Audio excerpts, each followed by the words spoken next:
Good morning, sir. Good morning. How are you? I'm doing very well. So I believe that you will pass the examination without difficulty, right? Oh, I mean, of course I will pass, but I have to do very well. I hope everything turns out well. Thank you so much, though. Well, you are extraordinary. I know that. Thank you, sir. I really appreciate it. I hope you are doing well. Sure, of course. And thank you for joining this meeting today, even though you are busy. I was glad to join. I took a quick look last night. I wasn't able to look thoroughly or send edits, but I took a quick look and I liked the subject. I thought it was well written. I had very few comments, so I look forward to hearing more about it today. It's okay. It's okay. You can just attend this meeting to learn. Yes. Because today I'd like to ask several questions to residents and fellows.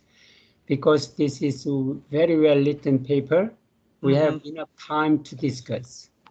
Yes, I like the statistical analysis. I wonder who did it. I wonder if it was so Matt Millam was he was a medical student here.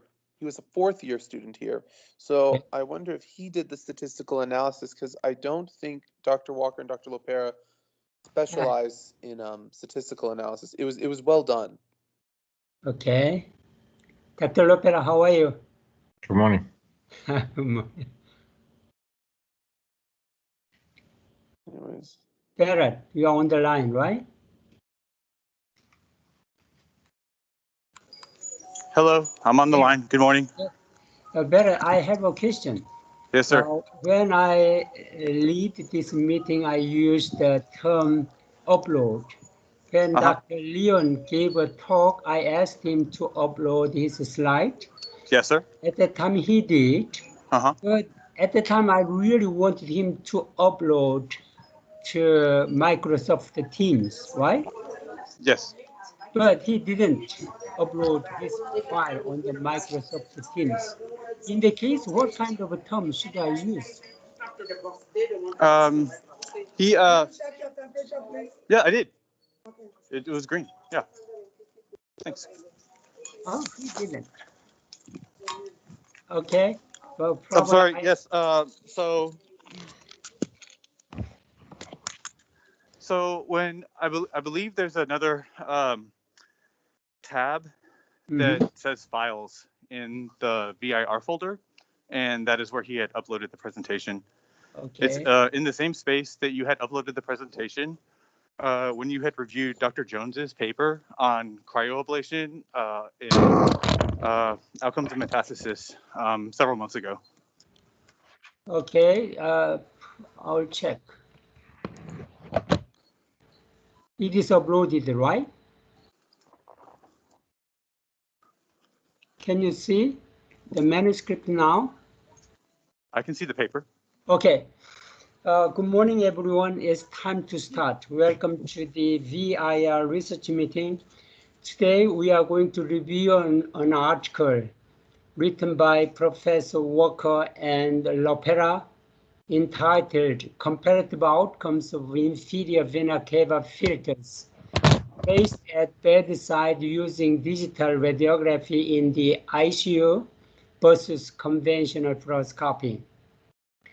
I'd like to start by posing a couple of questions to the resident and fellow and student. How many residents are on the line? Matthew, you are on the line?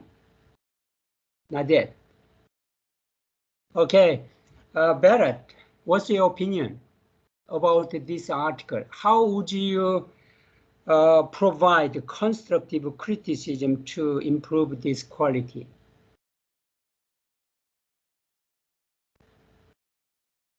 Barrett? You are on mute? Oh, yes, sir. I'm on mute. Okay, so please. I'm sorry. I haven't had time to review the article. You didn't? No, sir. Okay. In the case, Brandon, you are on the line? Yes, sir. I'm on the line. Yeah, please. What's your opinion? Overall, I thought it was very, very unique. I mean, I was chart reviewing to see other instances of, using digital radiography for the IVC filter placement, and I really wasn't finding anything. So, I think it's going to be very impactful. And I guess it was something I had never thought of, instead of using fluoroscopy and IVIS, to instead just use digital radiography. But I think there's areas that do need improvement, but it's usually just, grammar stuff, not so much. Like what? Grammar. I'm actually walking in right now, so I don't have. Do you want a sticker? So I don't have my. Oh, sorry, I didn't know you were on the phone. Sorry, I just walked in, but yeah. So I think for the grammar, one of the things I had noticed was the kind of abbreviation things. It goes between putting IVC filter and IVCF. Okay, good point. So I was starting to kind of correct that, but I think I'd have to go through a couple more times to correctly use that. I would just ask the authors whether or not they want to use the term IVCF or IVC filter. Okay. Then I guess another instance was the citations. I don't know where y'all plan to submit it, but it looks like, there's like parentheses that go before, and then it goes after a period that they're putting a lot of the citations. So I would just recommend, at least if you're submitting to like JVIR, to put those before the period. Okay, good point. What else? Anything else, sir? I had some more things. I just need to get my computer open here in a bit. Okay, you can send it to Professor Walker after this meeting is over. Yeah, and then I think another thing was, there's a couple areas where the citations are called. And I get the point that they're making, but I don't know if the citation necessarily correlates. But I think, some of the things in the discussion don't necessarily need a citation, because the reference is the article itself, such as, mentioning that we should be using digital radiography sometimes in these ICU patients. And then there's a citation, but I don't really know if that is needed, just because, this is such a unique article that I think the citation itself is just a paper. Okay, thank you very much for your opinion. Any other opinions from the resident fellows or students? Hey guys, this is. Oh, I'm so sorry. Go ahead. Okay. No, you got him in. The only thing that this is just a quick little thing. I remember when I was looking over, it took me a little bit of time to understand one of the figures. It was the cavography. Okay. Just the way it was oriented and the way it was labeled, it was just a little confusing for me. It took me some time to understand it. I think it would be okay to have a little bit of a description, a little more of a description of what the images were showing. Aside from that, it's like Brandon said, I liked the content, just a few minor grammatical things. I especially loved the way the outcome measurements were all recorded down and how the analysis was done. I liked it. But yeah, there was like one little thing that I think the figures could have a little bit more of a description of what they're showing. Good, excellent. As we have enough time today, I'd like to listen more. Matthew, okay, what's your opinion? All right. So overall, again, I think this is a good thing to be publishing. I know we had talked about it. I remember when I was a fourth year, so I'm glad that y'all were able to get it out. Looking under, it's going to be on page 3 under methods. It says 20. It was talking exclusion criteria. It says 22 of the patients had concurrent angiography to diagnose or treat traumatic injury. I would be curious just to see, was it 22 had angiography and they actually diagnosed, like 100% of those 22 had a trauma, versus how many of them were actually treated, just to see how it actually falls within this patient population. I think that those two things could be split. So, 18 had it to diagnose and 4 had traumatic injury treated. Might help there just a little bit. This is a grammar thing. It's going to be on page 4. It says the CF group indications for placement slightly deferred. It should be differed. And so that'll be first line of page 4. Okay. And the next paragraph, it says, CT was the majority modality comprising 45 of 48. Just looking at like rewording, a majority of the time CT was utilized, and then you could say 45 of 48 in parentheses for the bedside planning, just kind of make it flow a little better. I was curious about I said two had MRI used for planning. One was performed using DR in conjunction with IVUS. Was that DR and IVUS at the same time, bedside? And it's just kind of an oddball out there. So just wondering, if that warranted more discussion as far as why IVUS was used. Immediately, the next sentence, it says the median time from cross-sectional imaging to IVCF placement was 2 days. Had a pretty intense range there from 0 to 259 days. And a majority, and then it says 13 of 48 being within 1 day. I'm not a mathematician, but 13 of 48 doesn't seem like a majority. Okay. Continue. Yeah, but I saw a few more. It's going to be the last paragraph of methods. It says DR image is used to confirm IVC placement of the wire by relationship to the right of lumbar spine, and that sufficient wire is placed. Just suggesting rewording this. Y'all were already saying it was pre-planned, so just saying a DR image, making sure that it was in appropriate position and at the appropriate level according to the pre-planning imaging. The only reason I say that is if anybody had anomalous anatomy, this could be different, and it's just saying that we weren't necessarily doing it always to the right, always at some specific level, but that was actually planned per patient, so it should represent that. And then one of the things it was talking about in outcome measures, this is at the bottom of page 4, saying filter positioning was assessed both in distance and for tilt, and then post-placement CT is available for review. And they talked about when retrieval cavograms or post-placement CTs. So my question would be, how many of these were retrieval cavograms versus how many you reviewed were post-placement CTs? And then how many of them can we confirm were actually removed? Just because that's a hot topic in IR, is actually removing the IVC filter. I have other miscellaneous stuff, but I think that kind of hits the bigger one. Okay. The last one, any other questions or comment from the residents and fellows and students? Yeah, it's Brandon here. I finally was able to sit down and get to my computer. I forgot one thing that would be important to add is, I know like in most of these articles, they kind of mention the experience of the attendings involved. Like this one had 5 years, blah, blah, blah. Just because I think when we're talking about this, if all of our attendings who did this were, 20 plus years experience, you would kind of wonder how applicable it'd be for any setting.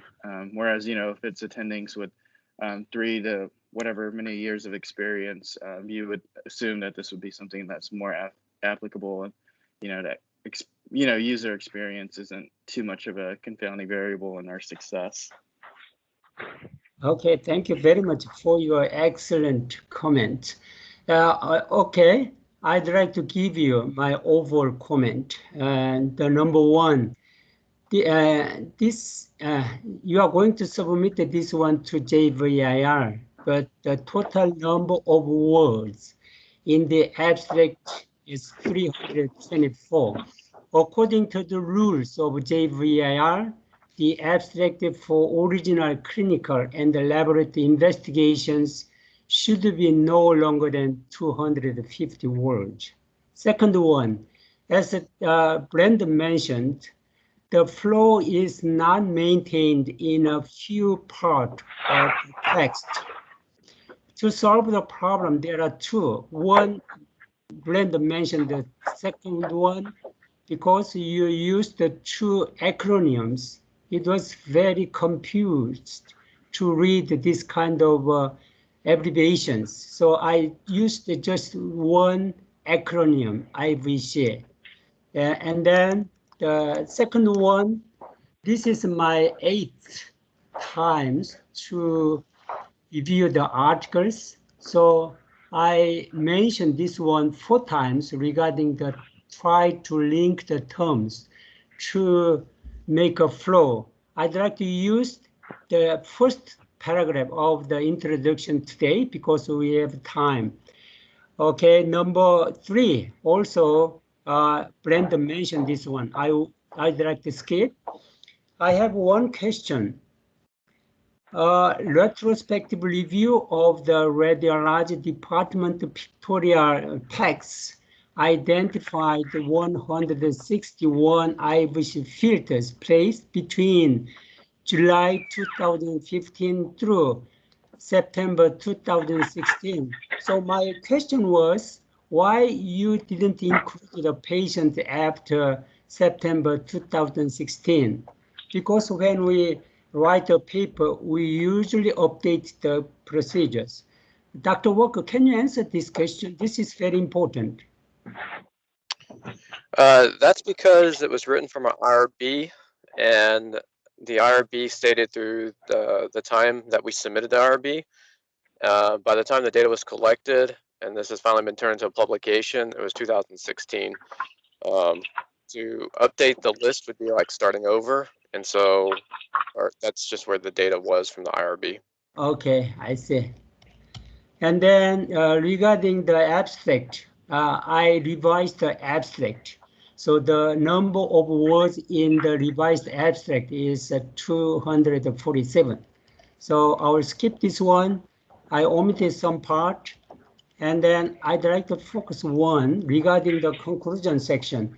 It is okay, but I added one sentence. It decreased the radiation dose, but with overall increased the procedure time. This is something new. That's why I added this one sentence.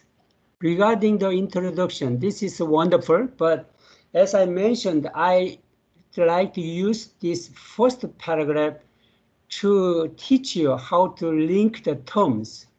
So I just omitted 2 sentences to make terms linked together. For example, the first sentence, pulmonary embolism is associated with high mortality rate, estimated as high as 30%, and is potentially preventable event. But even though you delete these 2 sentences, it's better because we can use inferior vena cava filters provide the protection to patients deemed high pulmonary embolism risk who have contraindications or failed coagulation, because here pulmonary embolism and the pulmonary embolism is a link. That's why in this paragraph, pulmonary embolism is very important. This is important, but IVC filters is used to prevent the pulmonary embolism. That's why I omitted 2 sentences. And then IVC filters are conventionally placed in an angiography suite, which requires transferring the patient. So link term is IVC filter, this one. And here, transferring critically ill patient carries significant risk in transport. So term linked is transferring. But I added just in, this is minor, but in transport for the next sentences. For example, index and colleagues showed 65% of transport. Transport is a linked term. Here, both means index and pepsin. So when you link the terms between the sentence and sentence, it's very easy to remember and to understand. So this is one example to how to link the terms, okay? So anyway, the first paragraph is a background paragraph describing the importance of IVC filter to prevent. But when we use the IVC filter, when we do placement, it has some problem because of the transferring and transport. This is a wonderful background. And second paragraph, to solve the problem, recently two types of modalities are used, like ultrasonography and mobile fluoroscopy. Also, they have their own limitations. So the purpose of this study to use that kind of digital radiography. This is good, but many readers will ask questions. Okay, now ultrasonography and mobile radiography, fluoroscopy is used, but you use the digital radiography. So probably they want to know what are the advantages of DR in comparison with conventional mobile fluoroscopy and ultrasonography. Also, regarding this one, digital radiographs are now widely available, provide immediately bedside imaging for review, and are compatible with most bedside configuration. This sentence needs reference because I read many articles, but nobody has mentioned this one. So I read all 16 references in the list of reference. They didn't mention about this. Probably this is Dr. Walker's opinion, but in the case, yeah, that is okay. Definitely an opinion. It's sure. Based on the fact that we get X-rays on every ICU patient, so extrapolating from the fact that nobody can not get an X-ray in the hospital, it has to be compatible. Okay, in the case you have to change a little bit this one. When I read this one, it is well known that DR is useful for bedside configuration. But anyway, I will come to this issue and the material section and the result section. Okay, I will skip the materials and method. Okay, as this is I am not non-native speakers, but please use past tense for your current work and present tense for well-known published work. So when you write your article, you have to use past tense because nobody knows, particularly the material section and result section. So I revised this one, changed from the present tense to past tense. Yeah. Okay. This is also the difference between techniques. It will be interesting to know if there were any differences in practical techniques and procedural execution between two groups. For example, how many personnel were involved in the procedures? Were there any differences in career experiences among IR doctors who were involved in IVC filter placement?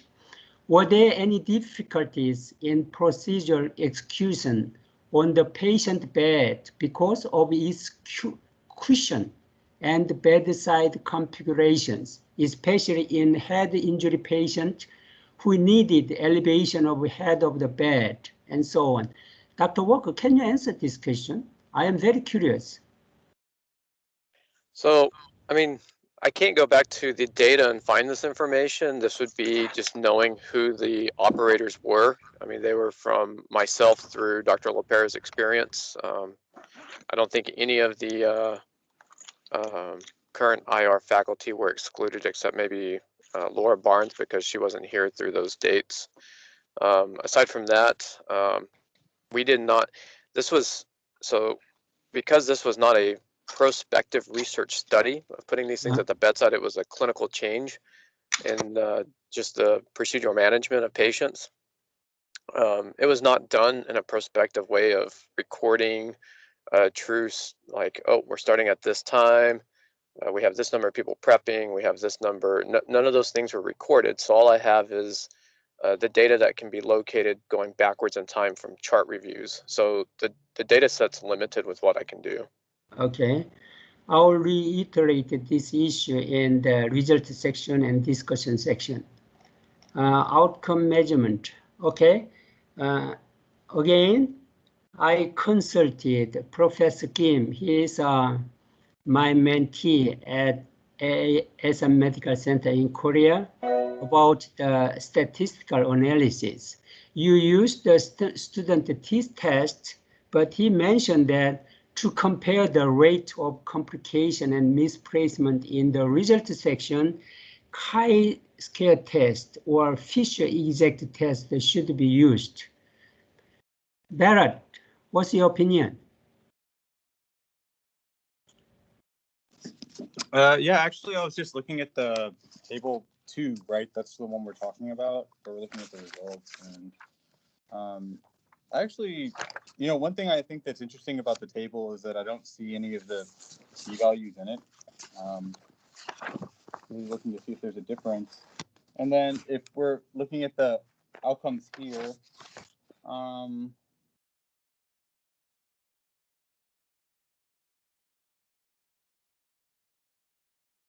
okay, this is. I don't know. I think it's a little confusing because the I'm not sure why they would say chi-square Fisher exact squared, because these a lot of these measurements that are compared in here are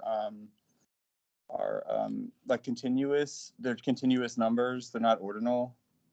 So I'm wondering why they said to use chi-squared specifically.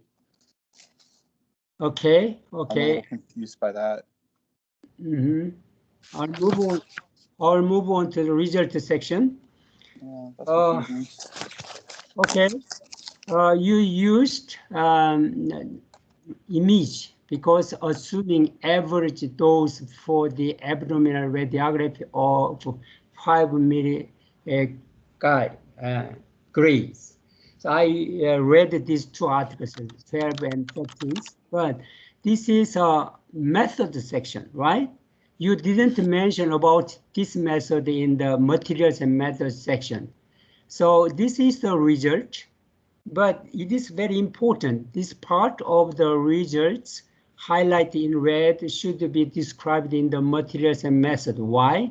The result section should not include any cases or result of techniques that was not described in the materials and method section. In other words, please make sure that the result is relevant to the materials and method. This is a very common mistake. So materials and method section is the mirror of the materials and method and result section together. So if you want to describe this one in the result section, you have to describe this one, the method and the materials and method section. Okay, and then again, regarding the statistics, p-values, there is no information about the specific complications in each group. You just mentioned the tilt and also technical failure in remover, but you mentioned about the different kind of complications such as IVC thrombosis, filter fracture, and filter migration. I guess that there was. I said me neither. But was I gotta look this shit up to put his name. Oh, would you please mute on your microphones? Okay, thank you. And then filter migration, probably there was no patient with this one, but as you use the p-value, it's important to describe each group. Again, this issue. Yeah, so in that situation, because honestly, and this is where I wasn't really sure how to go about this, none of those complications took place. And so it was really zero for everything. So while we screened for those things, they just didn't happen. And so that's why I didn't include them. Sure. In that case, you can describe it. There was no patient with this one because you compare the rate of complications, right? In the table, I couldn't find anything in the text. I couldn't find anything regarding the IVC thrombosis, filter fracture, and the filter migration rate. Again, this is result section should be mirror to the materials and method. In the materials and method, you described these complications, but there is no answer in the result section. Okay? Yeah, I can go back and say that none of these okay, this is none of these complications were identified. Mm-hmm. Oh, this is your issue again. If there were any data showing differences of practical techniques and the procedural execution between two groups, you can describe those data here. Okay, I'd like to move on to discussion. This is good, excellent. And then here, fourth paragraph. Probably you could describe the advantages and disadvantages of practical techniques and procedure execution between two groups here, if you find any difference, and also if there are any advantages of DR. This is a key point, DR, compared with mobile fluoroscopy or ultrasound in IVC filter placement for bedside configurations. You may describe those issues here. Dr. Walker, what's your opinion? I am very curious, and it will be very interesting.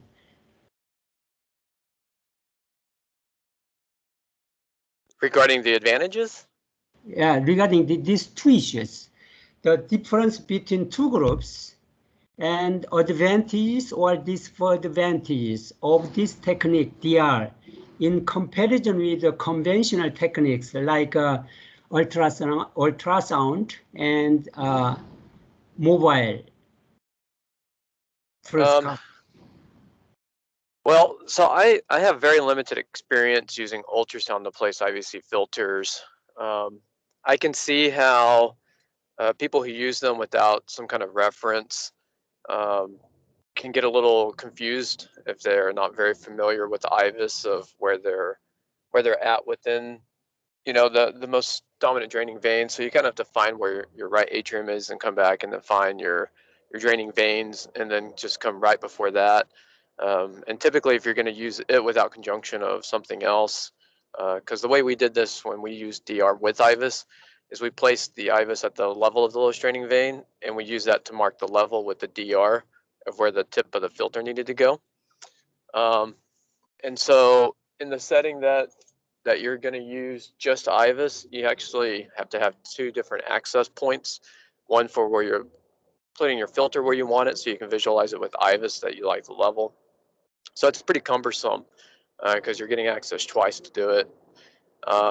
Whereas when it comes to conventional fluoroscopy, you know, it's really just being able to set up the configuration. It's very time consuming. I have not done it personally at the bedside outside of doing like a pediatric case.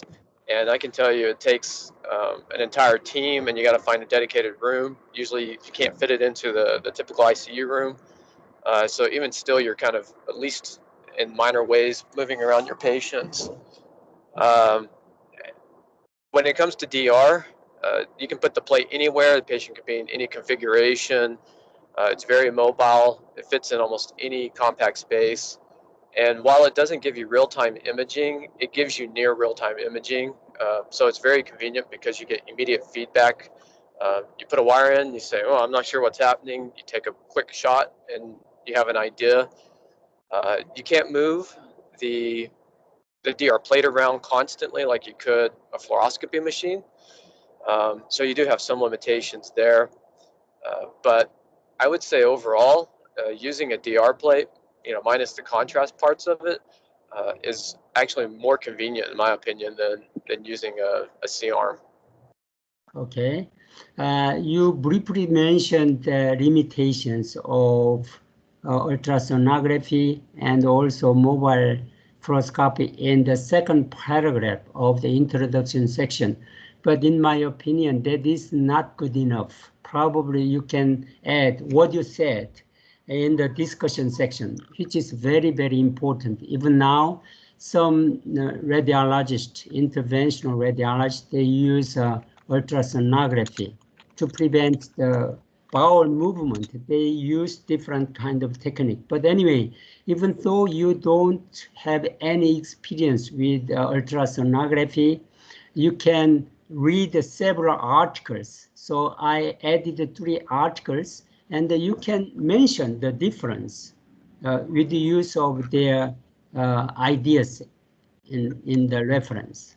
That is my opinion. But anyway, and then regarding the references, as I mentioned, 3 informative references can be added to the references. You have just 16 references, but those 3 are very interesting, published in 2018 and 2016 and 2018. And you can read it, and if you think it is good, you can add it to the list of the references. Table, I'll skip this one and then skip this one. Okay, here, table 2. Please add the procedure duration here. And there is a difference, right? 7.8 minute difference. And also you can add the p-value in table 2 to know. You mentioned the statistical importance, but I cannot find it in the table. Okay? Any other comment or questions? Dr. Walker, do you have any questions? No, I think you laid it out very nice. I think everybody's feedback was very good. I know I left out, well, not left out. I left in a lot of the random abbreviations because I was trying to get this paper turned around quickly, and the medical student who wrote the abstract was kind of all over the place with those, and so as I was incorporating it back and forth, it just kind of fell through. It was something I was planning on going through at the end and cleaning out. I'm glad somebody pointed out the JVI reference, because while I used it to, while I used RefWorks to put it in, I actually completely overlooked that. They came before the period and put them all after the period. So thank you guys for noticing that. And then I will look into the statistical parts of it, because I tried to keep everything with continuous data just to get away from having to worry about big statistical different, like having to use different tests. That being said, I can look back through and see if there's a specific spot where I do need to use a chi-squared or a Fisher exact. I can almost guarantee that most everything was so far from having any statistical difference in it that no matter what kind of parametric test I use, I don't think it's going to show a difference. If anything, it'll get further away from being statistical. So I can look through that and see which part of it they're talking about. And but your reviews are always amazing. I thank you for all your feedback, and I will definitely look at seeing if I can. I'll read through those references, see if I can update those differences as far as those descriptors go. But one of the things I was talking to Dr. Lopera about is the way we collected this on the IRB. My data set after the student did all the data collection is 100% de-identified. So without redoing the entire study, I have no way of going back and filling in any blanks. And so there's a lot of times where there's issues with that. And the fact that it's retrospective, there's just a lot of information that's not recorded that would have been really nice to have had. Okay, good. Dr. Lopera, do you have any comments? Well, I think this paper is very important to publish because this technique is probably underutilized and is very good for patients that are very sick in the ICU. Even though the time between the procedures looks like it takes longer to do it at bedside, bringing the patient down from the ICU and having the room idle waiting for them is actually very time consuming, and you actually save a lot of money by not using IVUS and not having the patient coming down to the angio room, and also save a lot of complications for the patient. As John was mentioning, one of the important things about this procedure was actually be able to do this procedure in patients that had head injuries, and you had to keep the head elevated. And that's very important because you can actually do a filter with the patient's head up while you measure the intracranial pressures. Unfortunately, as John mentioned, we didn't collect this data. Actually, this was kind of the most important part of the paper, saying that you can do it with the head elevated in head injuries, but we couldn't collect the data because of the way it was collected. So it's not perfect, but I think it's a good paper to try to publish. Not sure it will take it. I also agree with Dr. Son that we need to emphasize why this technique is better than doing IVUS at bedside. There are actually many papers about IVC filter placement at bedside, and we need to actually compare the two techniques and actually say that we're saving money and we're actually as accurate or more accurate than the IVUS. I understand with IVUS you're not 100% accurate, so we can discuss those things in more detail. But we appreciate everybody's comments and reviews. I completely agree with you. The originality and interest to readership and scientific merit of this manuscript are very high. So in my experience, the acceptance rate by JVR is over 80%. It will be accepted. Okay, finally, I am very happy to give this kind of English revision for native speakers because I am here to brush on my English. I have learned a lot, particularly Matthew and Barrett and Ryan and Louis gave me a lot of English revision. Even they also recorded in their voice. So I am very happy, but I didn't know that I can give any comment regarding the English, but anyway, today I gave some comment on the English. And also the linked terms is very important. I know that for native speakers, it's not that important, but for non-native speakers, the linked terms is very important. Okay. And as we have 5 minutes, I'd like to listen to opinion about this authorship conference. Dr. Suri, you are on the line. What's your opinion about this meeting? Just this meeting. Definitely, I said that I've not been a consistent attendee to this meeting because this somehow conflicts with the Monday morning COVID-19 meeting that the medical school coordinates. So sometimes I have to kind of jump away for that, and that sometimes it starts at 7:15. But definitely, I can say this has been the fact that this is consistent. The fact that we have it every week provides a consistency to it, ensures that we are able to cover all the important topics. And that's kind of a very unique thing this research conference has been able to accomplish because, we can do research in a cocoon, but only when you get feedback from everybody, from experienced people like you to somebody who's just fresh starting into research. I think everybody has something unique to contribute, and we are able to get the voices heard from everybody. And I think that's what's made this conference wonderful.